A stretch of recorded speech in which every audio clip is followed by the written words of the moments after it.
6 years ago, my dad began having issues with headaches, sore throats, and constant fatigue. He tried treating the problem with over-the-counter medications and lots of caffeine. Finally, he talked to his doctor, who confirmed our suspicions. Dad had sleep apnea. He didn't like the idea of using a CPAP, but after trying it one night, he was convinced. We found everything he needs for a much better quality of life at In-Home Medical.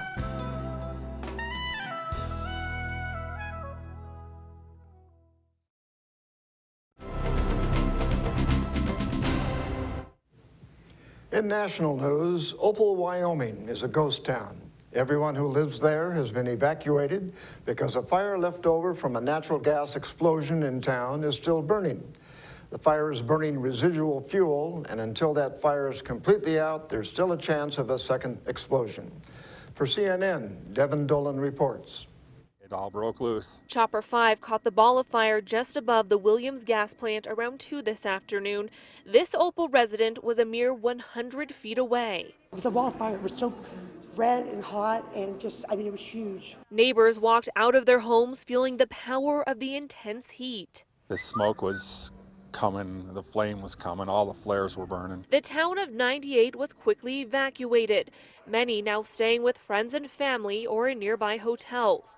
Every local police and fire department was deployed. When we got there, they had pretty much evacuated the plant. Williams had all the employees were accounted for. No injuries reported. The 30 employees who work at the natural gas plant are now staying in a hotel just outside Opal. Williams Gas Plant is a large facility with multiple buildings. The explosion was confined to a single area. George Angerbauer with the company says the explosion occurred in a TXT, also known as a processing train. A train is really one of our lines where that processing occurs, where we're cleaning up the gas, separating out the water, the natural gas liquids, and other elements before it is put into the pipeline system. The cause of the explosion is yet to be determined. Investigators can't go into the facility until the fire has burned out completely. They're now monitoring from a distance. There's residual gas, there's operating, pipelines there. So technically there is a risk. That's why we're taking every precaution that we can. The federal government is backing off proposed regulations that brewers say would add to their costs without improving the safety of grain used to feed livestock. Many beer makers sell or give grain left over from the brewing process to farmers who use it as feed for dairy cows and other animals. The grain would be affected by new food safety rules being developed under the 2011 Food Safety Modernization Act. The U.S. Food and Drug Administration spokesman, Dr. Dan McChesney, says livestock feed is generally safe, but the agency wants to ensure brewers' grain is handled properly during the transfer from breweries to farms.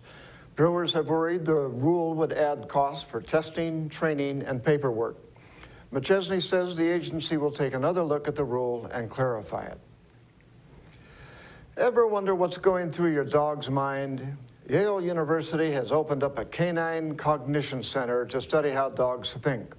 Reporter Ellie Reed shows us how the program works. Trial 4, now! Now. Learn how man's best friend thinks?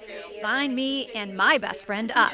When I heard that Yale had opened up a center to study how dogs think, I immediately enrolled my dog, Nell. Nell, get the treat. These are critters who live in our houses, they grew up with us. We're constantly wondering what they're thinking about and how they make sense of things. This is a real scientific way that we can answer those questions. Yale undergrad and graduate students working at the dog lab are hoping to learn more about canine psychology through various problem-solving games they give to the pooches. One study we're really interested in is whether dogs can socially learn like human kids. In one study, they watch as dogs try to solve a puzzle, either on their own or with the help of an experimenter. The goal is to see how they process information and learn from others. What we're interested in is when they see what a human does that limit how they explore? First, do they kind of follow what people do? And also, do they limit the kinds of exploration they do when they see others doing certain kinds of processes on these boxes? The first time Nell walked through the game, she didn't get any cues from the experimenter and used her mouth more to try to open some of the boxes.